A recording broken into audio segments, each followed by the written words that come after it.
Assalamualaikum warahmatullahi wabarakatuh. Apa kabar anak-anak ibu yang soleh dan soleha? Nah, kita bertemu lagi pada hari Kamis ini. Nah, baiklah, maka kita langsung saja ya masuk pelajaran tematik kita. Nah, di tematik hari Kamis ini Bu Yani sudah menyiapkan LKS yang sudah dibagikan kepada anak-anak semua. Nah, di situ sudah ada LKS 02 seperti ini. Di sini sudah ada harinya, Kamis, tanggal 10 September 2020. Nah, jangan lupa Bu Yani hanya mengingatkan tulis nama terlebih dahulu, karena kalau anak-anak isi semuanya, jawabannya benar semua, nilainya ada 100, tidak ada namanya percuma, karena nilai anak-anak akan juga kosong. Baik, Bu Yani harap semuanya sudah menyiapkan LKS dan alat tulisnya. Nah, di LKS 02, Bu Yani membuat latihan tentang pengamalan sila keempat dan sila kelima ketika di rumah.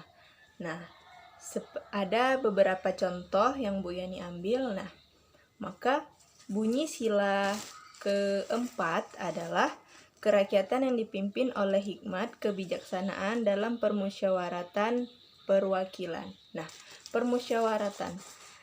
Kira-kira anak-anak pernah nggak ya melakukan musyawarah ketika di rumah?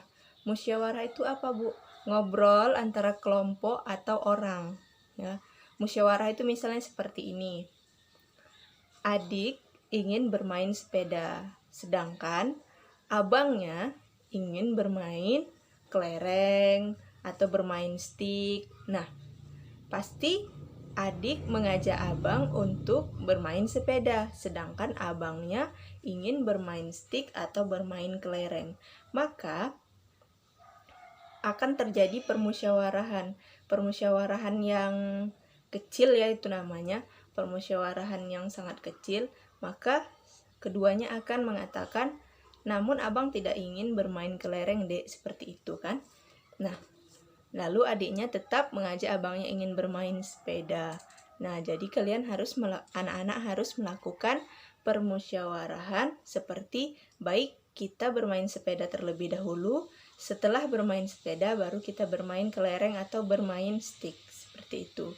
Mengadakan musyawarah. Nah, contohnya lagi mengadakan musyawarah dalam keluarga di rumah adalah ketika ingin berpergian. Nah, ketika ingin berpergian pasti ayah, papa, bapak, abi, umi, bunda, mama, atau yang lainnya pasti mengadakan permusyawarahan. Permusyawarahannya seperti apa? Nah, seperti menanyakan kepada anak-anak, bagaimana liburan kita pada pekan ini? Misalnya mau ke kolam renang atau pantai atau mall, seperti itu ya. Nah, itu kan musyawarah, itu kan namanya juga musyawarah. Pasti anak-anak di rumah pernah melakukannya. Nah, seperti itulah pengamalan sila keempat. Nah, di LKS-nya sudah ada Bu Yani buat 4 item pengamalan sila keempat yang dilakukan di rumah dan lingkungannya. Yang pertama, melakukan musyawarah ketika hendak bermain, misalnya seperti itu. Jika anak-anak pernah melakukan itu, maka anak-anak harus menceklis. Menceklisnya di mana, Bu? Di kotak yang kosong di pertama, sebelum kalimat ini, sebelum kegiatan yang dilakukan. Di sini menceklisnya. Anak-anak tinggal checklist aja. Nah, di kolom yang kedua adalah menghargai pendapat orang lain. Nah, ketika bermusyawarah, misalnya ketika kita tadi contohnya Bu Yani contohkan berpergian antara keluarga. Nah, adik mau ke pantai, kakaknya mau ke pantai, anak-anak sendiri yang mau ke kolam renang. Nah, kita juga harus menghargai pendapat orang lain. Tidak mesti pendapat kita aja yang harus dihargai orang lain, atau mau kita saja yang harus diikuti oleh orang lain. Sementara banyak yang ingin ke pantai daripada ke kolam renang. Mungkin lain kali kita ke kolam renang seperti itu. Nah, kita harus di dalam musyawarah kita harus menghargai pendapat orang lain atau maunya orang lain seperti itu ya.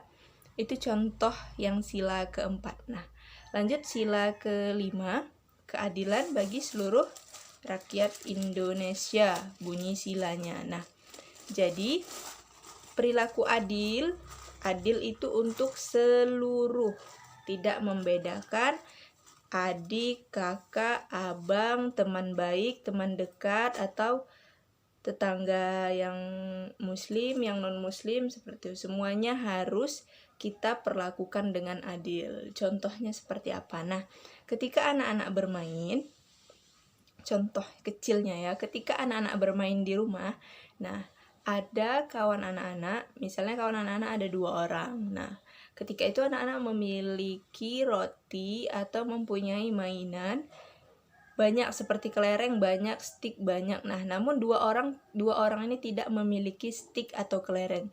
Maka anak-anak harus apa? Berbagi. Berbaginya harus apa? Harus adil. Tidak boleh yang satu dikasih 5, yang satu lagi dikasih 3 stick atau kelerengnya ya. Namun kalau anak-anak ingin membagi 5, jika kelereng anak-anak cukup dibagi 5, satu orang dibagi 5, nah baru anak-anak bagi 5 untuk yang satu, 5 lagi untuk yang satu. Jadi mereka merasa adil, tidak ada cemburu atau tidak ada merasa kok dia ngasih aku segini ya gitu. Gak ada perasaan seperti itu ya. Nah, kita harus berperilaku adil. Nah, di sini juga termasuk menggalang dana. Menggalang dana itu apa, Bu? Menggalang dana itu adalah memberikan bantuan. Nah, kita juga pernah melakukan menggalang dana, namun kita tidak di jalanan. Pernah anak-anak ketika di lampu merah melihat kakak-kakak atau abang-abang yang menggunakan jas, memegang kardus seperti itu. Nanti bacaannya mohon bantuan untuk Palestina, mohon bantuan untuk kebakaran, seperti itu. Itu adalah namanya salah satu kegiatan menggalang dana. Nah, kita tidak pernah berada di jalan untuk menggalang dana, namun kita pernah punya celengan JSIT, celengan JSIT. Nah, itu juga termasuk kegiatan kita untuk melakukan penggalangan dana untuk Palestina. Nah, itu sudah termasuk contoh kegiatan sila ke-5 yang kita pernah lakukan. Nah, mengikuti gotong royong dalam hal membersihkan masjid. Jika pernah anak-anak lakukan, checklist. Nah, di sini semua kegiatan jika pernah anak-anak lakukan saja. Jika tidak pernah anak-anak lakukan, jangan di checklist dan juga jangan dikali, biar saja kosong. Oke? Sampai di sini Bu Yani harap semuanya sudah paham dan sudah mengerti, teliti dalam mengerjakan LKS-nya, tidak asal siap. Nah, dan jangan bermain sebelum waktu daring kita selesai. Terima kasih.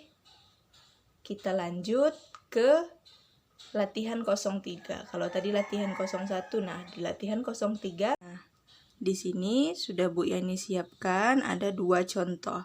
Nah, seperti yang Bu Yani sampaikan tadi, perkalian adalah penjumlahan yang berulang. Mengapa dikatakan penjumlahan berulang? Karena sebenarnya perkalian itu adalah penjumlahan yang diulang-ulang hasilnya. Contohnya seperti ini ya.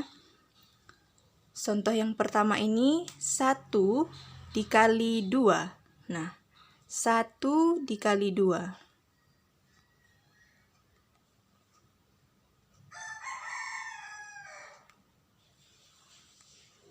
Nah, 1 dikali 2. 1 kali 2-nya. Nah, di sini Bu Yani sudah gambar 2 pensil. Berarti kan katanya 1 kali 2-nya. Berarti 2-nya cuma 1 di sini. Berarti isiannya 2 dikali 1 sama dengan 2. Nah, seperti itu ya contohnya. Nah, contoh yang nomor 2 adalah 2 dikali 2. Berarti 2-nya 2 kali. 2 kali, maka dikatakan penjumlahan berulang. Sebenarnya cara mengerjakannya itu adalah dia diulang-ulang. Nah, 2 kali 2. 2 kali 2-nya. 2-nya 2 kali ya. Nah, ditulis di sini. Di sini sudah ada Bu Yani gambar 2 buah jeruk ditambah 2 buah jeruk. Sama dengan berapa anak-anak? 4. Nah, maka 2 dikali 2 sama dengan 4. Nah, perkalian itu adalah penjumlahan yang berulang. Kenapa dibilang berulang? Seperti ini contohnya nomor 2. 2 dikali 2. 2 kali 2-nya. 2 jeruk ditambah 2 jeruk. Kan diulang. 2 ditambah 2. 2 jeruk ditambah 2 jeruk sama dengan 4. Berarti 2 dikali 2 sama dengan juga 4. Nah, dia diulang-ulang seperti itu. Nah, baik, contoh yang ketiga ya, Bu Yani tulis. Contoh yang ketiga. 4 dikali 2 sama dengan berapa ya? Nah, karena perkalian ini adalah penjumlahan yang berulang, maka 4 dikali 2. 4 kali 2-nya. 2 tambah 2 tambah 2 tambah 2 sama dengan. Nah, karena dia 4 kali 2-nya, kita hitung dulu ya 2-nya. 1, 2, 3, 4. Nah, sudah 4 kan? Berarti kita tambah 2, tambah 2, 4. Tambah 2 lagi, 6. Tambah 2 lagi, 8. Nah, maka 4 dikali 2 sama dengan 8. Seperti itu, makanya dikatakan perkalian adalah penjumlahan yang berulang. Terima kasih. Ini contoh dari Bu Yani. Yang di LKS itu berbeda, namun cara pengerjaannya sama. Nah, selamat mengerjakan anak-anak. Wassalamualaikum warahmatullahi wabarakatuh.